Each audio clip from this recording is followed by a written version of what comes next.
Alrighty, so Overwatch 2, the reveal event recap. So I'm not going to take too much time to go over all of the recap on the website. We're actually going to watch all of the video recap on YouTube. We're going to watch all the videos in this video, so do not worry. You're not going to have to click every other freaking video. I'm not going to split this up into 10 different videos. You're going to watch everything here. Everything that got announced today for the Overwatch 2 reveal recap. I'm here to react to it for the first time. I have yet to see any of these videos, so hip hip hooray. I'm looking forward to it. So just to give you guys a heads up, Overwatch 2 coming out soon, free to play, all that good stuff. We should already know that by now. I will let you know, Overwatch 2 is definitely coming to the channel, but Overwatch is going to also come back to the channel very soon. The issue with Overwatch is, one, I'm banned, so I can't play at the moment. Number two, I have to create a new account. Kind of ties into number one. And number three, I have to repurchase Overwatch. So if you guys are interested, I will show you that your boy is banned. I can see the questions in the chat. I got you. If I go here, account banned, bop bop, bam bam, account banned, suspended, pop pop, skiddly doo bop. Yes, I am banned. I cannot play. I've tried to get my story time right now. Story time for why I'm banned. Fuck it. Let's just throw it in the video. So a little bit of a story time on why your boy's banned. So first of all, I've played Overwatch since Alpha. So I've been playing since the old days. Highest rank and competitive, Diamond. Am I good? I think I'm pretty damn good at Overwatch. However, I haven't played since January, February, March. So April, May, I haven't played the last 3 months. I was banned in March of 2022. So I basically played from Alpha all the way to 2022, but I was on and off the last couple years. So story time. Why am I banned? So let's take it back to 3 seasons ago. I was tanking my rating. Well, no one that I knew played Overwatch anymore at this time. So I had no friends to play with. No one was playing anymore. So what do I want to do? I want to tank my rating. I want to have the lowest in-game rating in Overwatch ever. And make a series climbing from that possibly lowest rating all the way back to Diamond. What a cool series. It gave me a purpose in life to play Overwatch. So this is not what got me banned. However, it put some strikes on my account. So I was losing games on purpose. I was trolling as Symmetra, Junkrat, and Torbjorn. I was throwing turrets and shit at spawn. I was spawn camping noobs. And then I wasn't playing the game. I was just not playing the game. Somehow we won some of the games. I don't know how we kept winning, especially in the bronze rating, but still. I'm AFK. If you're dying to my turrets in your spawn camp, you should seriously question playing video games. But anyways, the first way I was tanking my rating was I was actually joining games and leaving, because at that point, there was no real repercussions, except for after like every 10 games, you'd get like a suspension, which I didn't mind taking because I can sleep off the suspension and it was just the quickest way to lose rating. However, a season later, I still haven't hit bronze yet, but a season later, they've introduced a like a reporting for people that are leaving an AFK that was actually a lot more demanding than what it was before. So what happened was I was getting reported, and they were also seeing myself leave games. So long story short, I got like a 24-hour suspension on my account for throwing games. Big deal. Whoop-de-doo. I don't need to play Overwatch for that day. So I started playing the games, but losing on purpose. But playing the games. They can't figure out that I'm throwing the games, can they? Dumbo me, I'm gonna get reported by everybody in existence. So I ended up getting a 48-hour suspension. So they've doubled it. I still don't care. I ended up being able to tank to the lowest possible rating, which was negative or below 500, and that's when my new series started. I'm playing against the lowest rated players in Overwatch. How fun could this be? So I'm absolutely clapping people left and right and center. I'm winning games all day, every day. What happens is I talk trash, I'm toxic, and people are crying and reporting me for it. So here's the next suspension. So I got a 24, I got a 48. After the 48, it turns into a 7-day suspension. Pow! So that 7-day suspension, you called someone a cunt, didn't you? No, I actually did not. I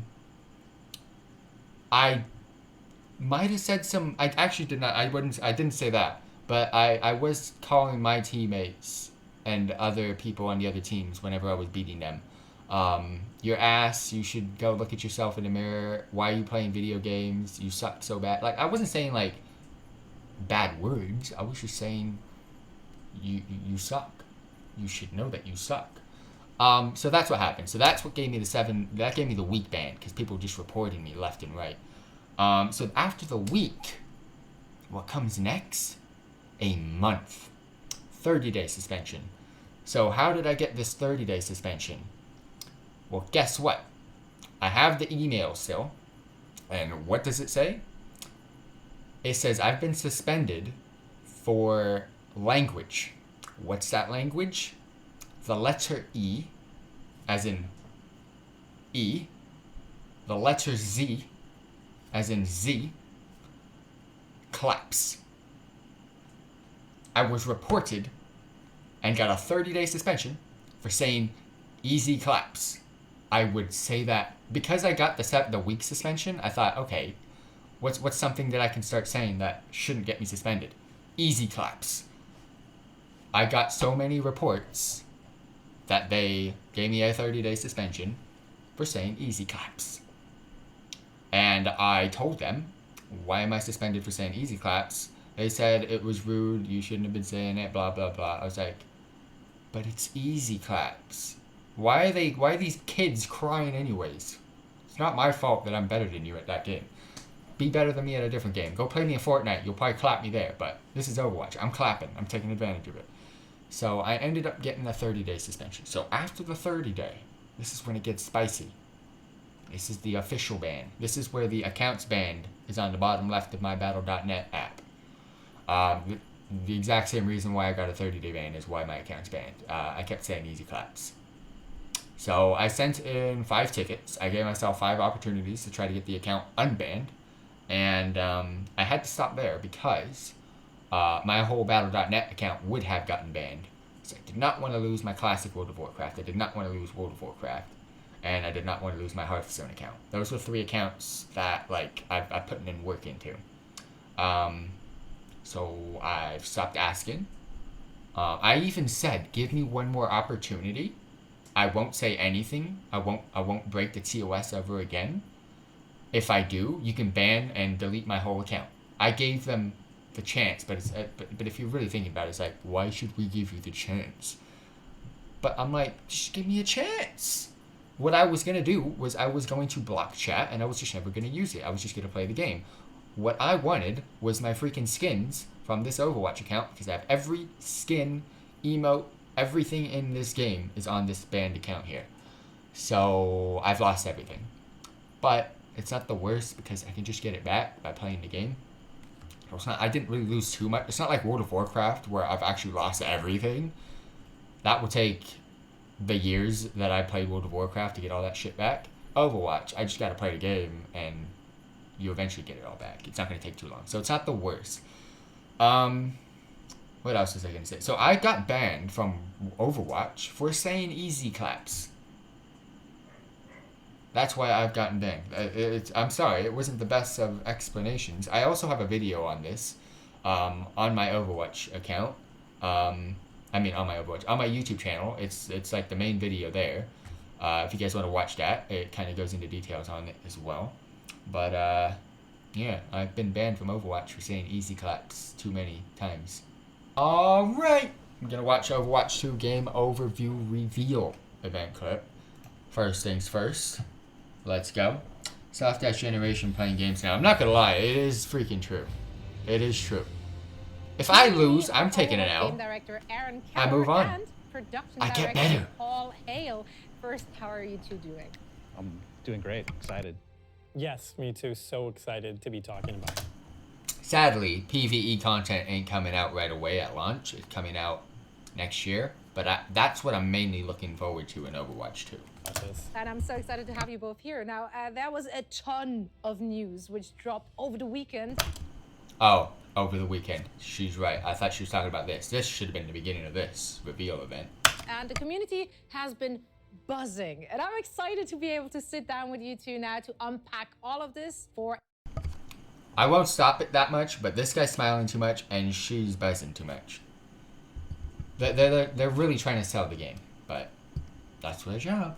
Everyone watching at home. Now, the biggest announcement had to be the news that Overwatch 2 is releasing on October 4th as a free-to-play live service. That's incredible, and that must be very, very exciting for you and your team.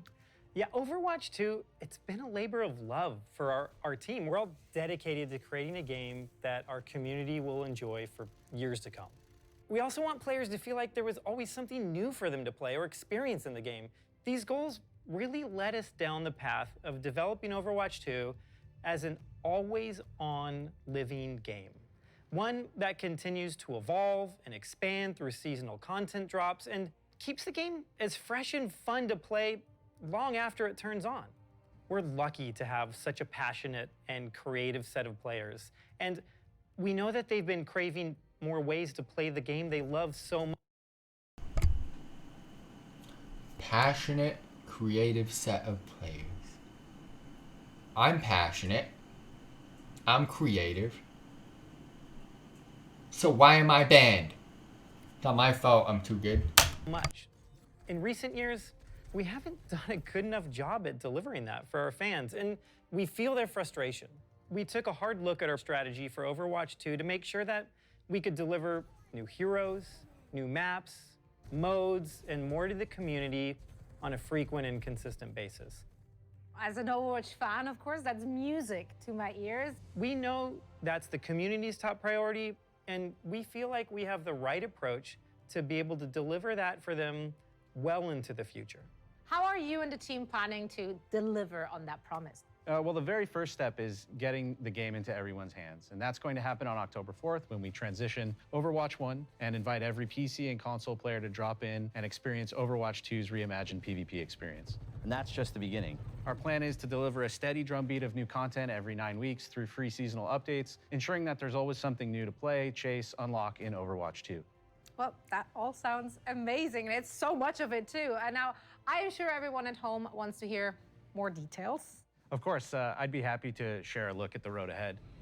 Our journey is going to begin on October 4th, when Overwatch 2 releases free-to-play. This includes 3 new heroes, 6 new maps, a brand new mode, and more. The first season's always going to be the big season to basically grab everybody's attention. So I'm assuming season 2, 1 hero, which would actually be great. If they can keep to a schedule like this, it'll actually be good because... I don't know. Actually, I don't know. Could we have too many heroes?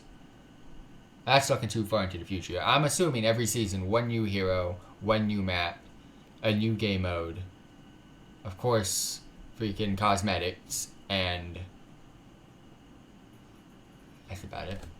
They can't really do too much. But that's kind of cool. I'm glad they're going to this model, the Battle Pass model, because I've been looking for a game that I really, really enjoy, which is sadly Overwatch, because I'm not a god at it, but I am capable of being able to play this game, and I'm actually looking forward to getting back. The new heroes include Sojourn, Junker Queen, and a brand new support hero that we'll reveal in the months ahead. Our new maps will take players across the globe to iconic locations. Our new PvP mode called... Nah. Widow montage? Bro. You know how bad I am a Widow, and I know you're being sarcastic. Push will challenge teams in new and exciting ways. Players will also be able to unlock new cosmetic items through the in-game store and Battle Pass, as well as complete weekly challenges and experience the start of Competitive Play 2.0. And of course, everyone will also be able to access the revamped heroes, PvP maps, and fan favorite game modes from the first Overwatch game. Our next season will arrive in early December, where we will introduce a new tank hero along with a new map. We'll have more themed cosmetic items for... Called it. One new hero, one new map, cosmetics, and the rest. So yeah, if they can keep up to a schedule like that, great. I think they should... So October, November, December. That's 2 months. I guess at the beginning they can do 2 months, but I think they're going to have to go to every 3. If they want to keep this up, they're going to have to spread it out to every 3. Because that's going to get too many heroes way too quick. But in the beginning, for the first like a year, yeah, for sure. Every 2 months, fucking give me my shit. Players to earn and unlock in an all-new Battle Pass and also in the in-game store. And in 2023, we'll continue to release a new season every 9 weeks with either a new hero, new map, or new mode. Players will get the chance to earn more themed content, complete weekly challenges, access new battle passes, and more. There will always be something new to play. In 2023, we'll also begin releasing our new PvE experiences, which we're really excited about. We're really looking forward to being able to share more with the community as we get closer to release. That's going to be easily the best part of the game ever, in the history of existence ever. Because whenever they have seasonal events, yeah, sadly it's been the same thing since launch, but those are the best experiences ever in the game. And I also cannot wait to get back into Lucio Ball and shit on all of you.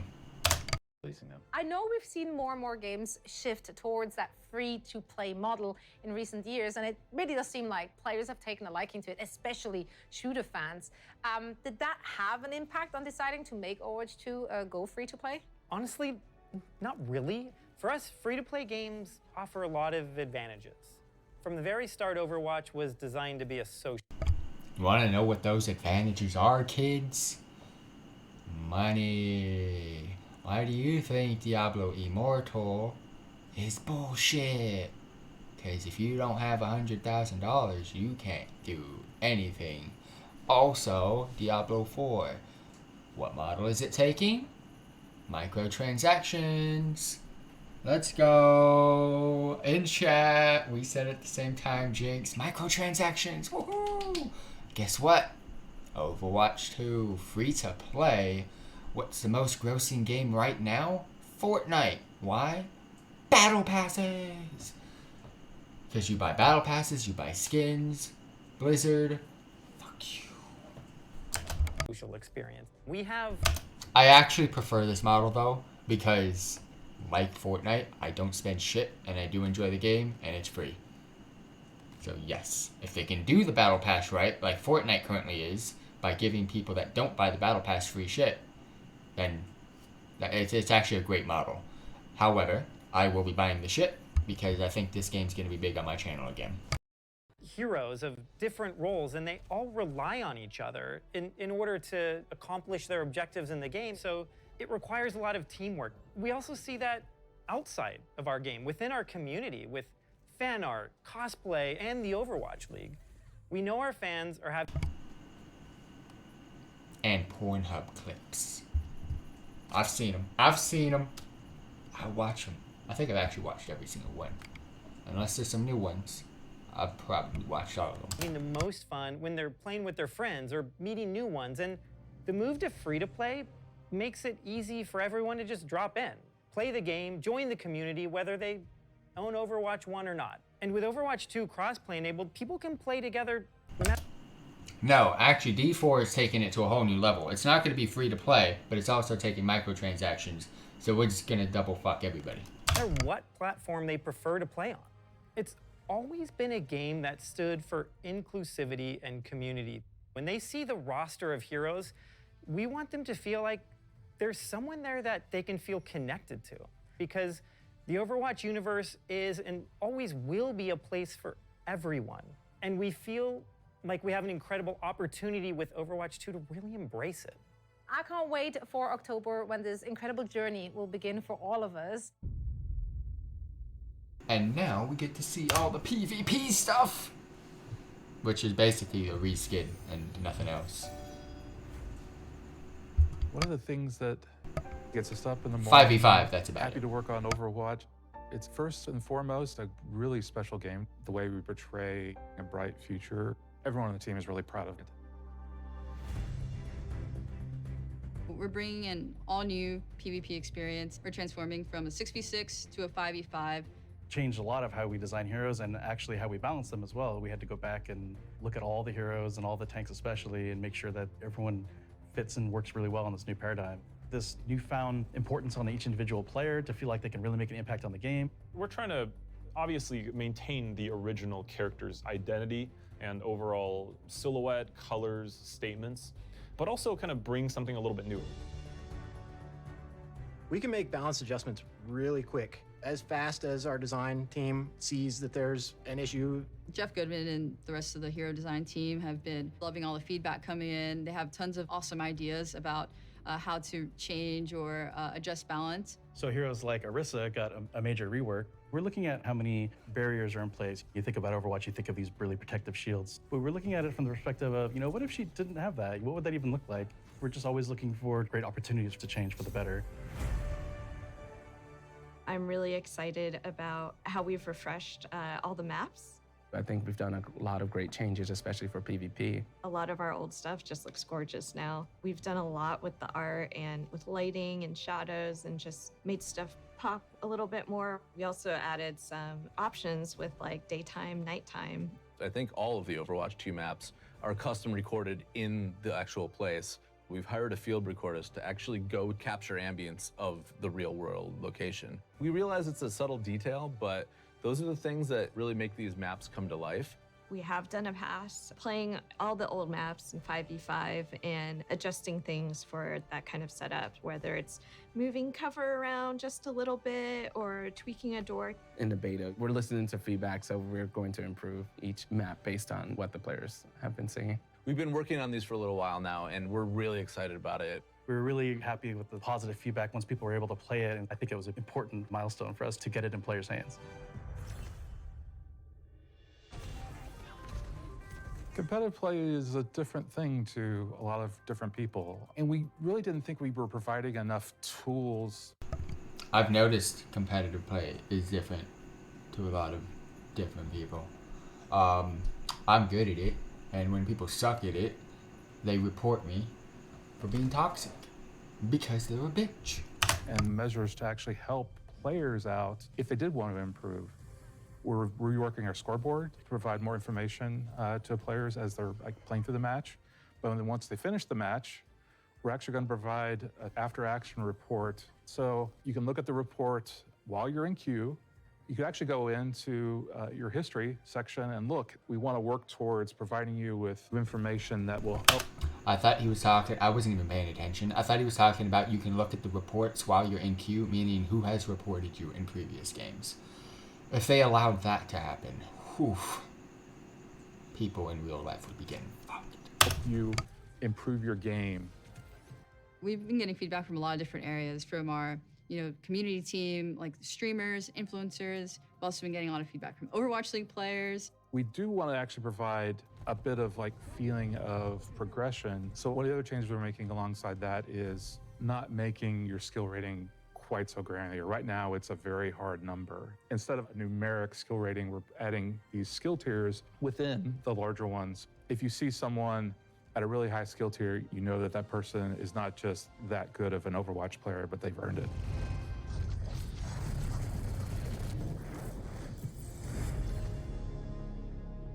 One of the cool things about Overwatch 2 is it has this new push game mode and maps along with it. Push is a PvP game mode on several different new maps. We've been playing it in the beta, and we've actually been using it in Overwatch League as well. And once we started playtesting it, it was kind of an instant hit. There's a level, it has one path that goes all the way through it from one base to the other, and in the middle is TS1. And he's this lovable robot with a pair of barricades next to him. And the players are essentially fighting for control, and if they take control by taking out the other enemy team, TS1 will move a barricade towards the enemy base. To win, you either get that barricade all the way to the enemy base, or after a certain amount of time, did you move your barricade farther than the enemy team did?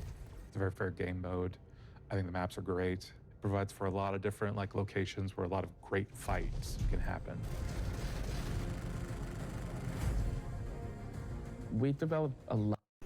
This is easily one of the best games ever created, and I'm not joking, I'm not being sarcastic. It's just development-wise, they screwed it over for the past 5 years. But this could hopefully kind of bring it back. There's a huge chance that it could come back. A lot of engine upgrades in the game, so this allows us to do faster iteration. This was a huge effort by our engine team to allow the art team to build faster, more detailed environments in a shorter amount of time. You will get to experience the game world.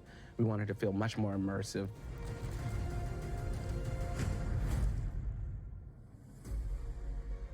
Overwatch 2 is a dream for audio features. It's everything we've ever really wanted to do. We really go into every little bit of detail trying to find a way that every sound will cut through. When we started on Overwatch 1, we were really focused on the headphone mix. We thought for a PC first kind of game, we realized that people listen to Overwatch in all types of different places. So now we support home theater, Dolby Atmos in the game. Now consoles offer all kinds of new things too, like 3D audio that we're supporting. There's new voice lines, new conversations between all of the favorite heroes, and we have so many, there'll be more that'll just come to the game over time. We've written 25,000 voice lines for Overwatch 2. Going up.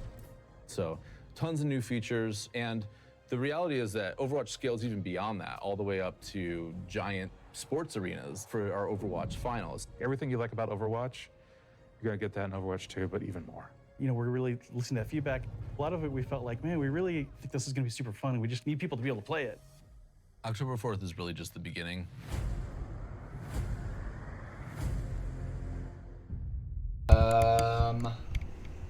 Let's go ahead. Alright, let's go. Seasonal content vision. This is definitely when the PvE is also going to get into play, but We're really looking excited forward to because this. people will just be able to just fully immerse yourself in the maps and the storylines and the heroes. With the new seasonal model, we'll be able to drop a ton of content in very frequently as we're updating the game through these big seasonal drops. We're looking at releasing heroes every other season and then a map in between those. And on top of that, we're looking at dropping a ton of content involving skins and other great goodies for players to get their hands on for each seasonal drop. We have so much that we want to do in Overwatch to develop this game because we think it's the next step for us. We think there is so much more we can bring. I'm really happy moving to our new seasonal-based schedule, making this really huge commitment to regular updates. It's exciting at the same time because I know what this team can do. We really want players to be able to anticipate when things are going to enter the game. With all the new content and events coming in, it's even more important to just make sure that everybody knows what's coming. And along with the free-to-play change, we're doing away with loot boxes entirely. We have a new Battle Pass model coming in, and we have store as well. So players will have a lot more control about how they interact with the game and how they acquire new content. We've been working on so many things over the past couple of years. I'm most excited for folks to see some of the new heroes that we've been kind of cooking up. It's a bunch of different reasons why we choose to make a hero. We're trying to follow the narrative, pick the hero that makes sense. Or do we need to create a hero that answers this meta, counters a certain strategy that's too strong in the game? We've got 2 more supports and another tank in just the first couple of seasons, and we're still working on new characters for a year.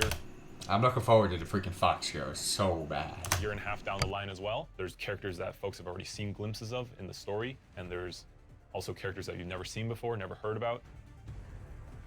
We were looking at making sure the new heroes fit within this new, very fast-paced paradigm and less shields and crowd control. You can see a lot of that reflected in team play moments, but with a much faster-paced vibe.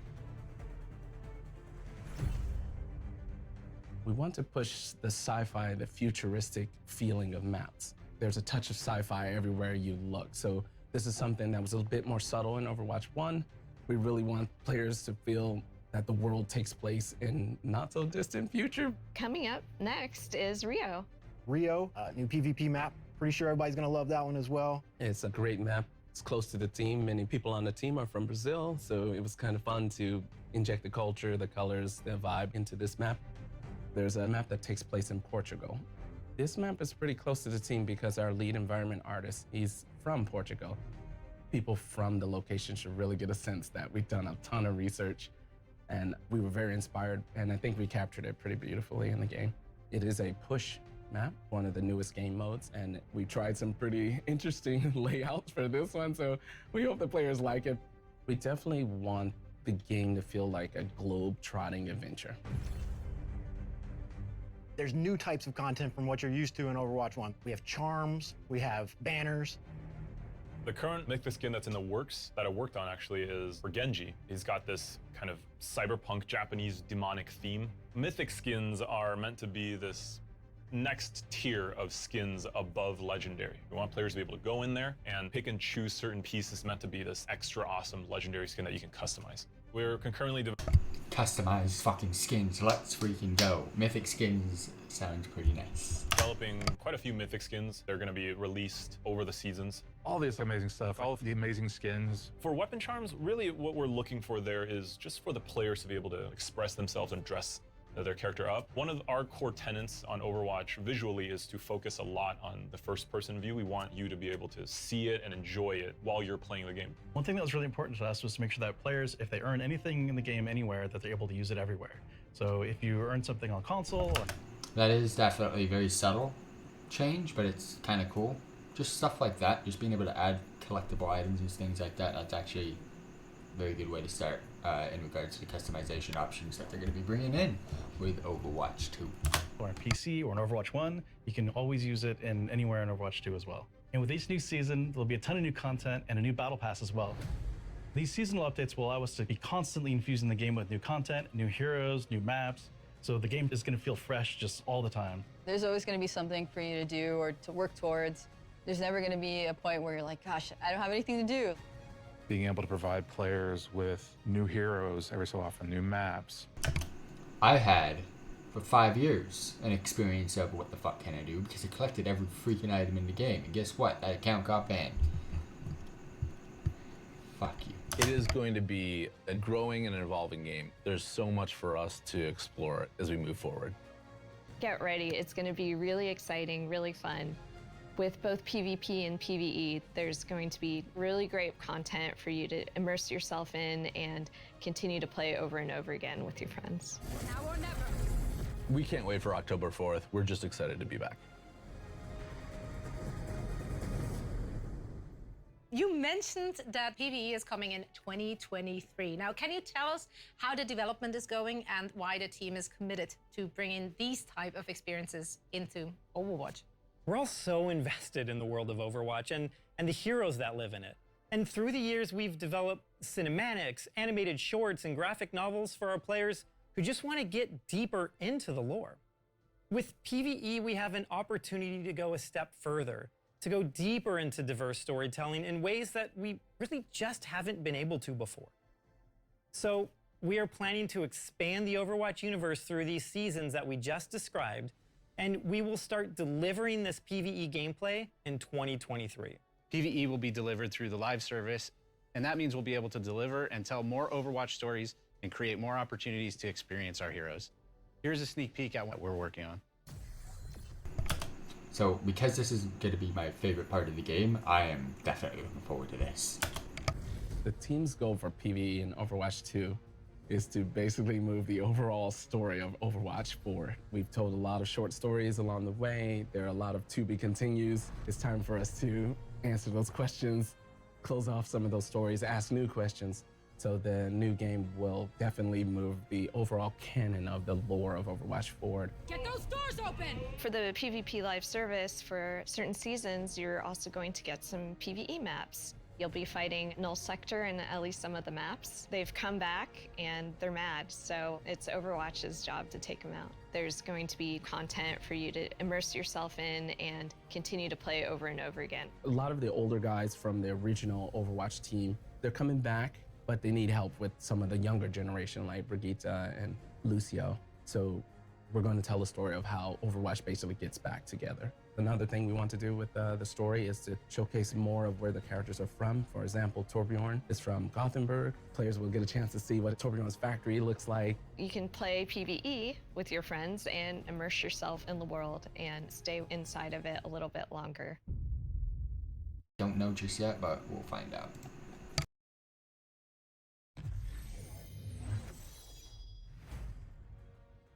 I wanted to introduce art director Dion Rogers and a few new faces to the show. We have narrative designer Miranda Moyer and cinematic director Ben Dye. Thank you guys so much for joining. Welcome. Yeah, thank you for having us. Happy to be here.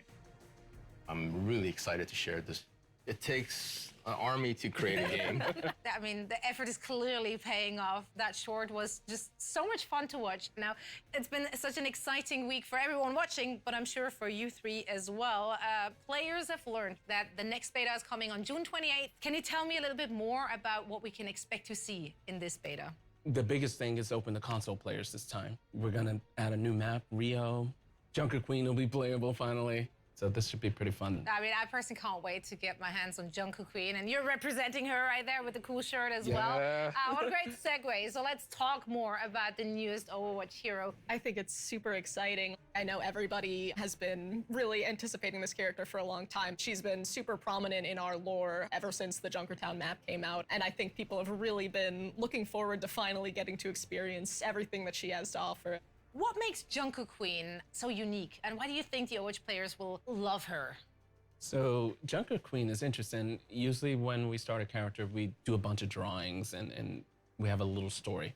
But she was kind of born out of the Junkertown map. We started to create this map that was associated with Roadhog and Junkrats. This narrative started to appear where they've been kicked out of the city. And so we're like, who kicked them out? And we're like, well, maybe there's some sort of leader. So we had the kind of Junkertown decree that you can see in the level.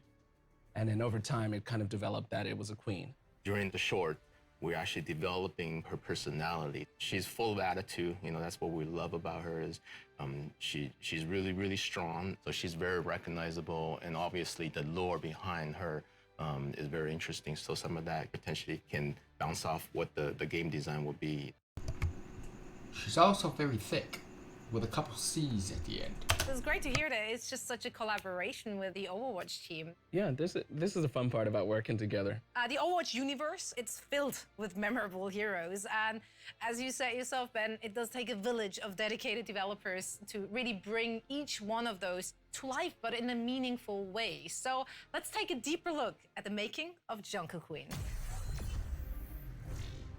When we started on Junker Queen, first we have to decide what kind of role she's going to take. So she's a tank. She's a really aggressive tank. You know, we didn't want her to be kind of a Reinhardt style, stay back and guard her team. She's got this very ferocious nature, and we wanted for that to be represented in her gameplay as well. Personally, what I'm most excited about Junker Queen is just her big axe, you know, just to be able to swing that thing around is awesome. It's always great to have some sort of anchor point to make sure we really incorporate this axe into her abilities.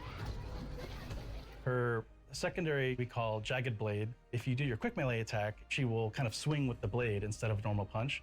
It does a little bit of extra damage and creates a wound on the enemy. So she can throw the blade as her secondary fire, and it's really a great sort of skill shot to be able to land on the enemy, especially like a moving enemy if you can land it. And after you throw it, she'll recall it, and the force of recalling it, if it's stuck into somebody, will actually pull them forward. So she can actually kind of pull people to herself if you can manage to stick that blade into somebody.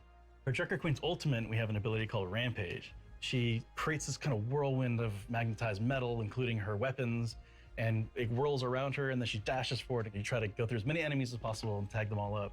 That also wounds everybody, which is really important because it's very easy to hit them with this large area effect, so it heals you for a lot, but also it creates a debuff on the enemies that reduces the healing that they receive to 0. Our sound designer has done an incredible job with her. She's full of snarky fun to the way she plays. So all throughout her kit, there's little... She seems like a mixture of Roadhog and Ana, which is very, very cool and unique. I'm not gonna lie. So the ultimate ability, simple, frontal cone damage, basically dealing damage to everybody, but has that Ana nade effect of basically reducing all the healing. And then of course her actual abilities is a normal hero type of abilities, but she also has some unique abilities such as like Roadhog's hook. So she has a little bit of a Roadhog and Ana flavor. Guitar sounds actually hidden. So if you listen to her axe, she pulls it out and there's a big screech on the guitar strings and she pulls it forward. We have a wonderful actor named Leah who we found after a huge global search trying to find the right voice for her. Here I am. It's really amazing when the right actor matches the character and the personality. You feel this sort of magic that comes out of it. I think players are gonna love her. She's scary, she's awesome. She's a departure from any other hero that we have here. You know, this is just a straightforward badass character. She's just been so much fun to work on, and I'm just so glad to get her in people's hands finally. The Queen of Junkertown has arrived. So how does the Junker Queen fit into the overall world of Overwatch? I think Junker Queen's pretty interesting because there have been previous rulers of Junkertown. Junker Queen was not always the queen. And the old rulers of Junkertown have always been kind of content to just, lord over the city. But Junker Queen, she has a very big axe and big ideas to go along with it. What did you aim to achieve when developing Junker Queen? We want to tell deeper stories for our heroes, have heroes that are connected to the world of the game. Big thing for Overwatch 2 is to move the lore of Overwatch along, so these type of heroes help that.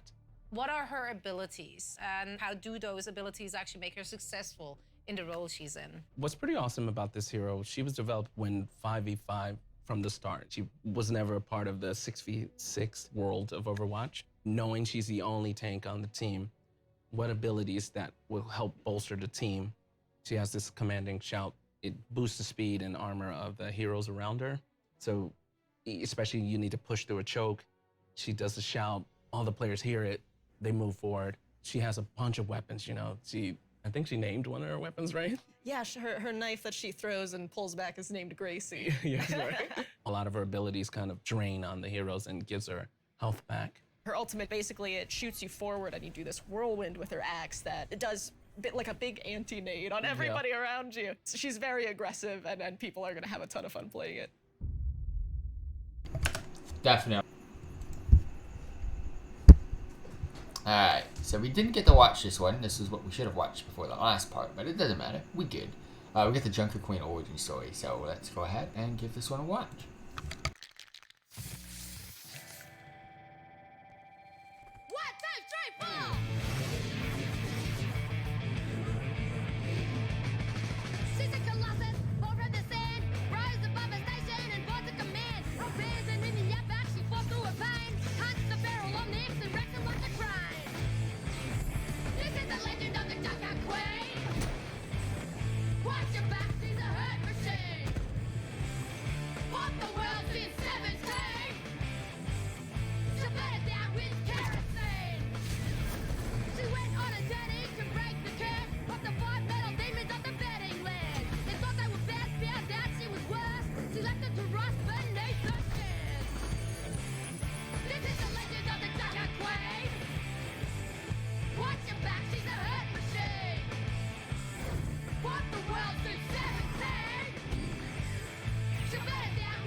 And I know pain.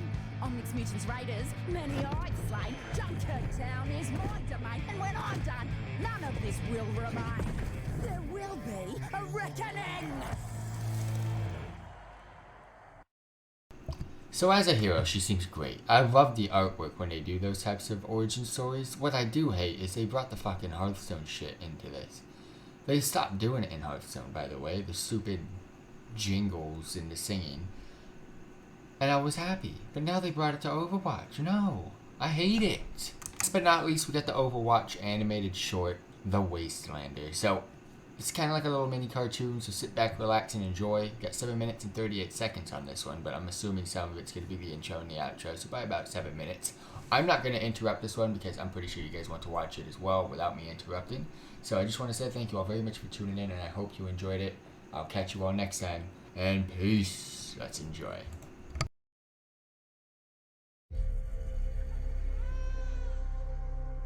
Take them out with the rest of the garbage. Let the wasteland deal with them. Mom? Dad? What's happening? Please let the kids stay, you monster. We fought in a war together, Mason. Don't do this. Please! Don't leave us out here alone! Get out of my city.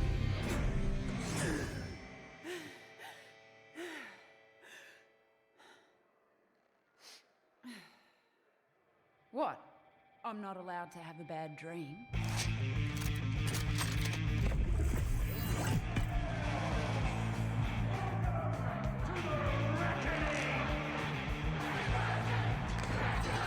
No Wastelander has ever made it to the reckoning before.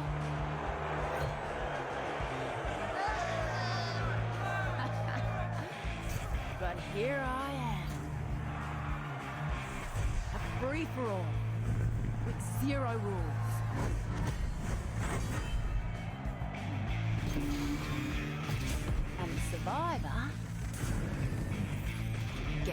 throne. Welcome back, Junkertown. King Howell has never lost. Not in 13 years of rule. On the battlefield. Not until today. The reckoning begins in 5, 4, 3, 2, 1. Did you really think this would be a fair fight? You don't survive the reckoning unless the winner grants you mercy. That's why I've got to win this whole thing.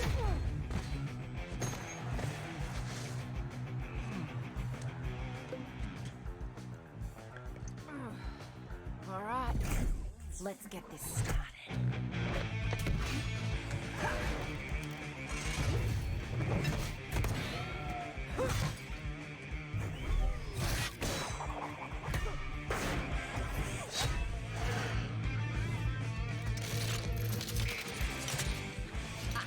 Scavengers like you ain't so bad.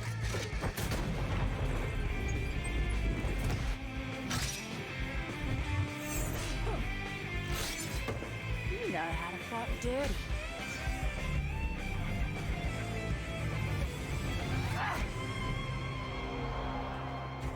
I want scavs like him on my side when I'm queen. Speaking of, come on, big boy. Off target by this much. G'day, Mary. What are you smiling about? If you're smart enough to run the Tinkers, why are you working for this strong guy?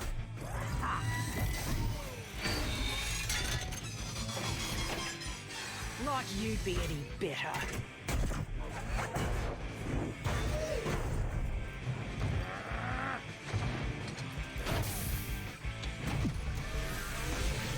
At least I wouldn't shoot my friends in the back.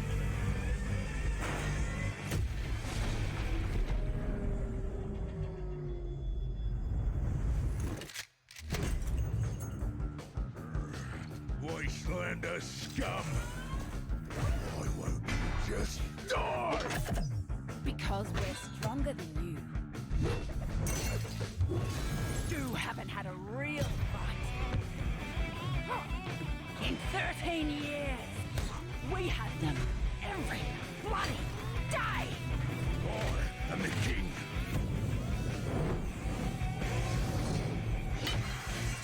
I own everyone here. Not in this arena.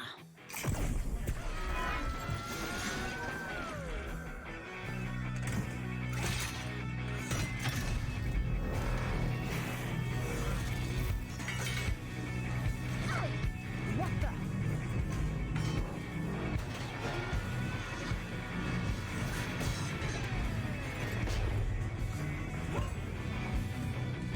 This meathead has a bigger magnet? Figures.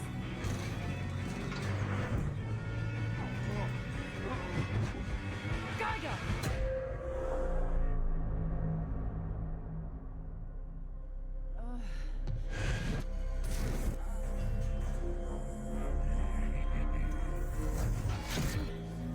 That could have gone better.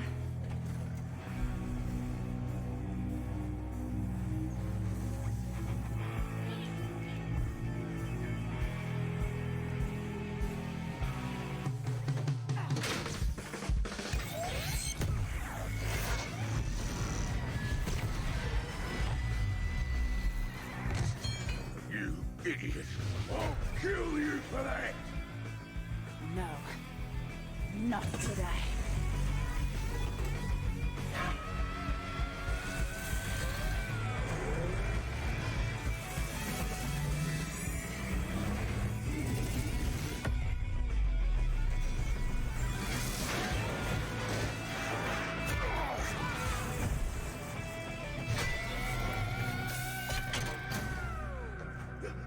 Wait.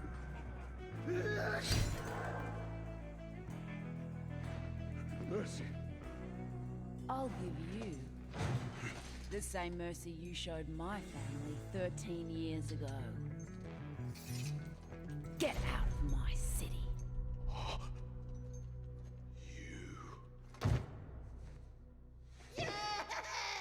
Junker Queen! Well, that turned out all right, didn't it? But now they're probably wondering what sort of changes I'll make around here. Well, buckle up. They're about to find out. This is the legend of the Junker Queen! Watch your back, she's a hurt machine! What the world's insane!